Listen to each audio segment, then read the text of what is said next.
Gotcha. So maybe you could kind of give us kind of like an explanation on what you discovered works well for that preparatory movement. It sounds like you have some really interesting ideas. So maybe lay out the components of what you see being effective to making people move better, injured less, perform better during their workouts.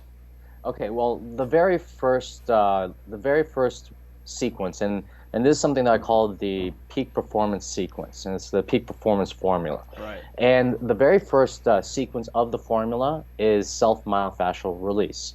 And with self-myofascial release, a lot of people like to do it with foam rollers, and I like to do it with foam rollers as well because you're able to get into different spots a lot better than using other methods. But for me, primarily, I love to use lacrosse balls. Right. If you look at the research that's being done with self-myofascial release, you're not going to find a lot of positive research done in the sense that saying that self-myofascial release actually heals, adhesions, dysfunctions, and actually heals your fascial tissue.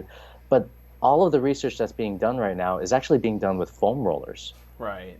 Right. So it's not as targeted as it could be, right? It's not as targeted. Like the massage balls, or I call them massage balls. You could use a lacrosse ball, a tennis ball, or a baseball. And essentially, these balls are almost like a masseuse's fingers, and they can get right down into those deepest spots of your fascial tissue. Now, a lot of people are saying, like, what the hell is fascial tissue? Right. So fascial tissue essentially is like, if you picture in your mind a sword, it's almost like if you know the sheath that goes over the sword, that's what fascial tissue is. It actually protects your muscles and your organs and your nerves. But what happens when people like sit down for long periods of time? They actually create bad posture. They create dysfunction and adhesions, especially if people actually have reoccurring injuries as well, with a lot of the scar tissue that just kind of builds up in one specific area of their body. Right. They need to actually use the self-myofascial release to smooth out that fascial tissue. To give you a better idea of how important fascial tissue is in the first place, essentially if we took out all the processes of the body and just left the fascial tissue there, without anything, the muscles, organs, whatever, your body would actually still be held up because that's how significant the fascial tissue is. Right. And if we're thinking about, if we want to picture it, fascial tissue is essentially this almost like this class that goes over your muscles. So say the muscles in between here, this is what the fascial tissue does. And a lot of times with people, when they feel specific pains, that fascial tissue actually gets caught between itself and the muscle. And then that's where we have like trigger points and knots, and then this almost decreases the force of power that you're able to, kind of use a muscle with in the first place. So that's the first one. That's self-myofascial release using a lacrosse ball. Now, there's one caveat I got to put out there is that if you're doing this before, I would definitely suggest to do this before the actual other sequences that I'm going to be talking about. Right. But when you're doing it before, you have to make sure that you go extremely light on it. That's the biggest problem when people do self-myofascial release, is the fact that they go way too hard and way too long on it right before a workout. What people don't realize is that you're actually breaking down the fascial tissue, and that fascial tissue actually, you can't break it down too much to the point where it actually hurts the muscle contractions. Right. So you're weaker and less stable if you go too hard. Exactly. It's almost like static stretching before a workout. Right. When you static stretch, it's almost the same thing. So I always say, really focus maybe on the trigger points for maybe just 10 seconds, and just go over like the affected muscle parts for about like 20 to 30. If it's done after a workout, then you could go a little bit harder to focus on those trigger points and actually kind of release all that dysfunction in your muscle. So that's the first sequence, is self-myofascial release. And Dan, can I stop you there real quick? Just because we haven't talked a lot about fascia on this podcast because it is a little bit deeper of a subject. But I want to impart on everybody how important what you're saying is with both just getting adhesions unadhered, because I worked with a rolfer. Last year in 2012, I got rolfed 40 times, okay? Which is a lot of times to get rolfed. And my posture and the way I moved and felt has never been better. And in the process, I was being educated by this rolfer that I was working with, who's absolutely brilliant. And she told me things about people's fascia that I didn't even understand. Like, for example, one of them was a lady with a hunchback, and she got to dissect her. And you would think that somebody is in this forward flex position all the time, that their spinal erectors would ache like crazy, right? how are those muscles supporting her all day long in that forward flex? Everybody just make a hunchback at home for 10 minutes and your back's going to hurt. But that lady's back doesn't hurt. And so when she dissected that lady, when she pulled the skin off, her spinal erectors had turned into fascia. There were no muscles left. It was like cables of fascia holding her spine in place. And so that's why, guys like Jack LaLanne, move it or lose it. Move it or lose it, because if you don't go into a full range of motion, you'll lose that full range of motion, and the only way to get it back is through, PNF stretching, myofascial release, getting the body opened up in that way. So I just wanted to jump in there and kind of jump on that, because people don't get how important it is. If you don't do this stuff, you will turn into a hunchback. All right? Yes, yes. I you know what? I mean, in regards to that, I mean, there's like this big argument in the fitness industry among like the more like advanced thinkers, and they're like, should you do self-myofascial release before, or should you do self-myofascial release after your workouts? And I'm like, I don't give a fuck. Just do it. Just do it. Just fucking do it. It doesn't matter when you do it. Just fucking do it and follow those guidelines I used earlier. Sure. I'm glad I'm on this podcast, because this is like the only podcast I can actually swear on. This is fantastic. You know what? I think that people need to be real. You know what I mean? I played in a rock band for a long time, and so sometimes I talk like a trucker. I just had a baby girl, so I'm trying to clean it up a little bit, but she's not going to be listening to my podcast anytime soon. So. Not yet. Anyways, okay, so back to you, Dan. So tell us about that next component. You talked about self-myofascial release. Now what's next? The next component is called a neuromuscular activator. And a neuromuscular activator is essentially like a full body movement that wakes up your entire nervous system. And as well as that, it actually releases this thing called synovial fluid into your body. And synovial fluid is almost like this lubricant for your joints. And it also helps in almost detoxifying the entire body as well, detoxifying the lymph node system. Now, what you're doing with the neuromuscular activators, you're going to be doing things like, mountain climbers, burpees. My favorites, honestly, are jumping jacks. Have you ever heard of something called seal jacks? Yeah. In front of you like that, right?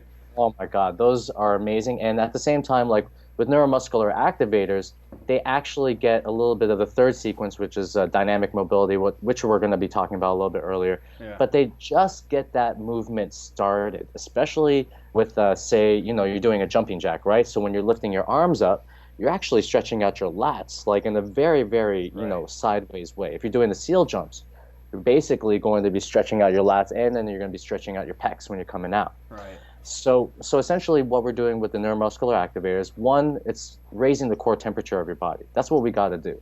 If you ever want to do some really intense workouts, or if you want to do some movements that are a little bit advanced, then you have to make sure that your body's primed for it, at least your nervous system.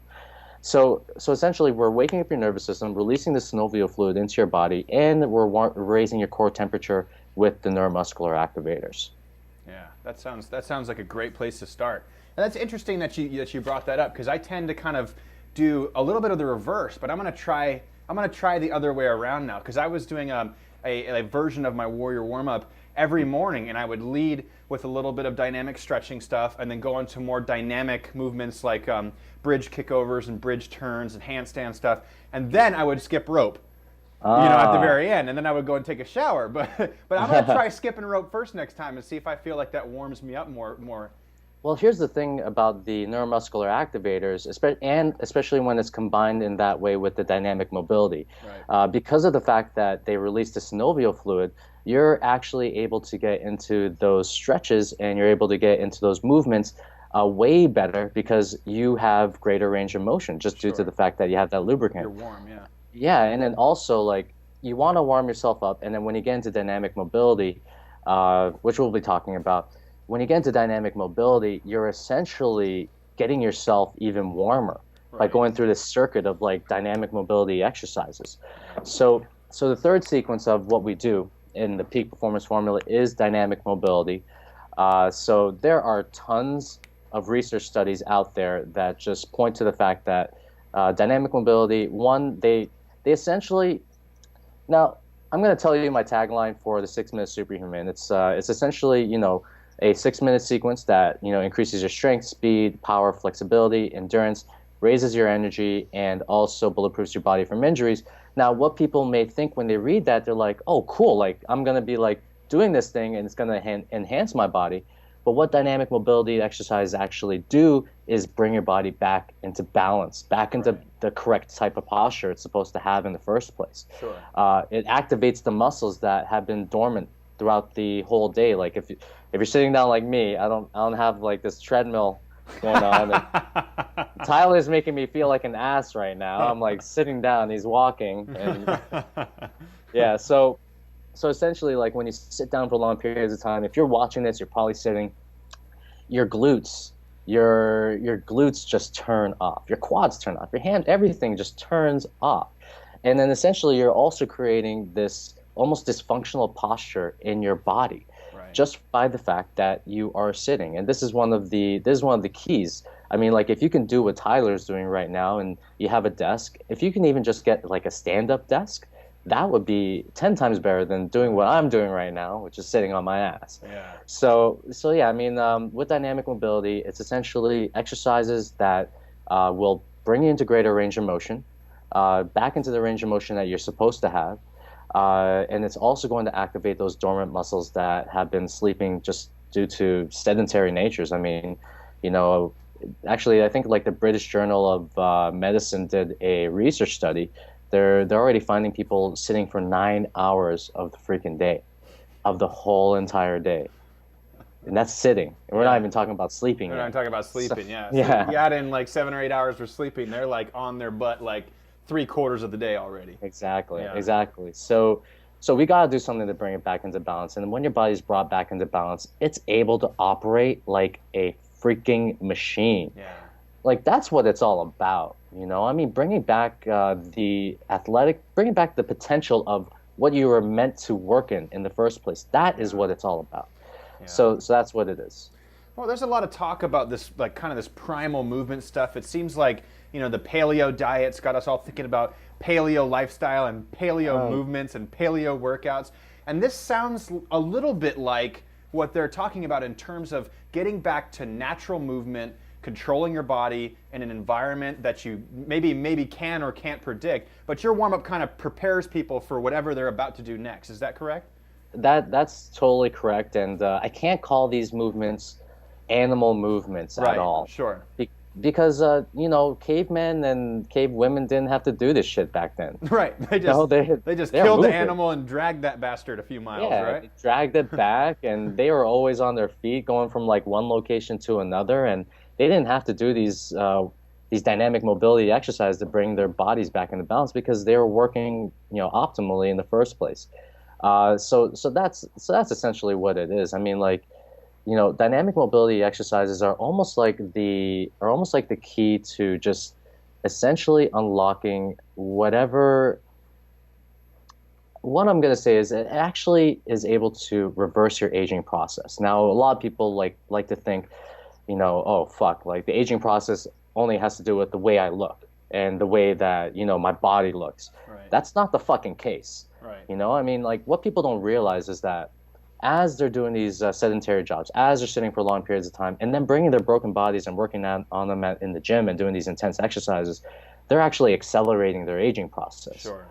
And again, like we said in the beginning, you know, when they do these exercises, they are essentially taking, you know, whatever steps forward in looking great, and they're taking a lot of steps back in terms of like moving the way that they were meant to move in the first place. You know, there's no point to working out if you're always, you know, walking around with this sore ass lower back like I was doing before. Right. That was normal, you know? Right.